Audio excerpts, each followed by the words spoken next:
Yo, what is going on, guys? It is Taylor the Fiend back again. Got a story for you here today. Hopefully, it's as good as it sounds. It is titled Loyal Husband Finds Out His Wife Was Cheating on Him with a Coworker, so he made her homeless. There is something that is so funny to me, guys, about women who cheat and ruin their marriages becoming homeless. It's almost poetic to me. It makes for some great reading. So we will see what exactly happened here. Guys, don't forget to leave your thoughts and your comments. Specifically, if you have ever encountered something like this in your life, maybe you were someone who had to kick out a wife or a girlfriend and she became homeless, I would like to know. So make sure you drop a comment and let's jump into this one. Or maybe you've seen someone, this happened to a wife or girlfriend. He says, I, a 31-year-old dude, and my wife, who was 29, had been married for 6 years, and to most people, we looked like the couple who had it all figured out. We met in our early 20s. She was getting her real estate license, and I was a full-time electrician. We were both hustlers, just in different ways, all right? So they're hustlers, whatever that means. He says, I started my own contracting business 2 years into our marriage. It resulted in long days, calluses on my hands, dirt under my nails, etc. But I took pride in my work. I paid off my truck, bought us a 2-bedroom house, and put her name on nothing. Not to be shady, just how things worked out. She moved in, we got married, and we made plans. First of all, this is not shady. If you are buying a house, right, so this is a 2-bedroom house, he's sitting here saying, listen, I didn't buy it just in my name to not be shady. There's nothing shady about putting it in your name in the first place, right? If you're putting all the money into it, it's yours. It's not hers. She shouldn't be on the damn, she shouldn't be on any of the documents whatsoever. She shouldn't have any rights to it. That's the way it should be. You buy something, it is yours. It shouldn't be your wife's, right? Conversely, if you're a wife and you buy something, right? Maybe you purchase the house. I mean, women aren't out here buying houses for dudes typically. Let's be real about it. But hypothetically, okay, in an alternate reality where women provided for men, if women were to buy the house, right, it was her money, she bought the house, his name shouldn't be on it either. Let's continue. He said kids were on the table, she wanted 2, and we were finally in a place financially where we could make it happen, or so I thought. Her job as a real estate agent had its ups and downs. She worked weekends, evenings, sometimes disappeared for full days showing homes. That's the business, and I never questioned it. See, I'm skeptic. I don't know much. I'm not a real estate agent, okay? But disappearing randomly for full days, working weekends, evenings, sounds a little bit sketchy to me, right? Evenings, I don't know about that one. Just randomly disappearing for full days. Like, the thing is, I would assume that these would be scheduled in things, so she shouldn't just randomly disappear for full days. It should be scheduled out, right? She has, this day she has to show X amount of people the houses and so on. I don't think it should be like a disappearing type thing. So this is already suspect to me. He says when she started dressing, but then she started dressing differently for showings. Not more professional, but more attractive. Shorter skirts, heels for house tours, red lipstick. At first I figured she was just putting on a show for clients. Realtors do that, right? Then came the client dinners and the networking. I've heard this before, right? Client dinners and networking events. Late nights where she came home tipsy, giggled about how she totally crushed it on a deal, but somehow never had the commission to show for it. Okay, right now, this woman is cheating.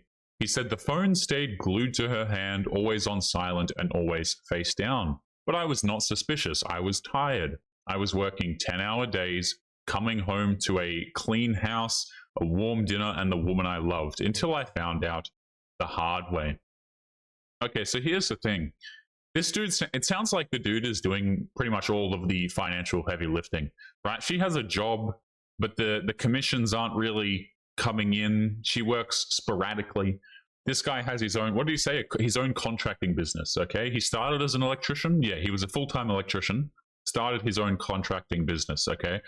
He paid for the house. So this dude sounds to me like he's the breadwinner here, I'm going to assume. What is she doing? She's out there networking. She's doing client dinners, okay? She is using his money, screwing around, probably posting on social media, trying to make herself look good, or all of that kind of stuff. and she's just doing it on his dime, probably hooking up with other dudes during this time. He says it was a Thursday afternoon. I'd finished a job early and decided to surprise her. She told me that she was showing a home in the suburbs and would be out most of the day. Does it take most of a day to show a house in the suburbs? I don't know how far away they live, but this is just, again, suspect behavior to me. Let's continue. He said, I figured I'd grab lunch and swing by, maybe even bring her a coffee. When I pulled up, I saw her car in the driveway. Good sign, right? Except there was another car too, a black Lexus. Out of curiosity, I parked down the street and walked over. The house she said she was showing had floor-to-ceiling windows out front. That's when I saw them, her and another guy. He had his hands placed on her waist. She was laughing, and then he leaned in and kissed her. Not just a peck, but a full-on one, like you see in the movies. He said, my stomach flipped. I turned around and walked back to my truck, my boots heavy as hell. You know, again, this guy's doing a nice gesture. He's just trying to grab some lunch, swing by, maybe even bring her a coffee. Catches her cheating instead. Classic. He said that night, she walked in the door like nothing happened. He asked how the showing went, and she said, they weren't serious buyers. He said, I nodded, didn't say a word about what I saw. I needed time and I needed leverage. Over the next few days, I pulled every thread. I checked her work calendar, found showings that didn't exist, canceled commissions that made no sense. I even reverse searched the plate on that Lexus and found out the guy that worked at her agency, another realtor, divorced. So this is a divorced dude that she works with. This is a coworker, known for bouncing from woman to woman like open houses. He said, I started moving quietly. I took her name off the credit card, separated the bank accounts, spoke to a lawyer, because here's the kicker. The house was mine, bought before the marriage, same with the truck, and her name was on nothing. Guys, this is why I never think that bank accounts should be, this is why you don't share your finances with somebody else. It always boggles my mind when dudes are not, like, it's not their finances, they're sharing finances, right? She has access to, you know, she's got the bank account passwords, her name is on the credit card. Why is her name on one of your credit cards? Why does she even have, you know, the details to your bank accounts? It makes no sense. I think this is a hugely risky thing for dudes to do, because I'm pretty sure courts will look at this and be like, oh, well, this is a bit incriminating, you know, especially if you live in a common law place as well. Perhaps you're not married. He says, I started moving quietly, did all of that stuff. Her name was on nothing. He said, Sunday morning, coffee in hand, she was in a bathrobe scrolling Zillow listings like nothing was wrong. Basically, he said that he saw her cheating, her face dropped, and he slid the folder across the table. Termination of joint accounts, formal eviction notice. The lawyer said I could give her a week out of courtesy, and I gave her 5 days.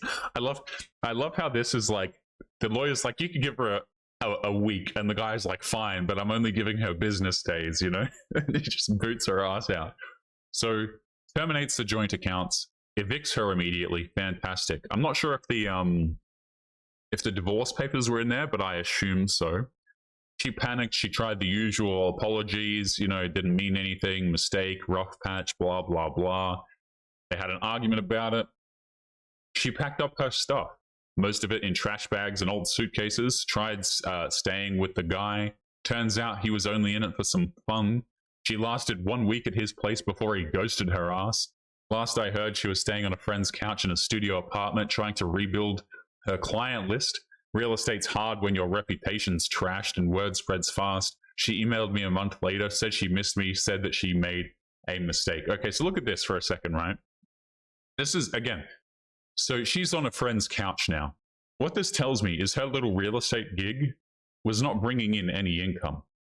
You know, like I said at the beginning, I thought that this guy was the provider. He was making everything happening. He was paying the mortgage. He was keeping the roof over her head.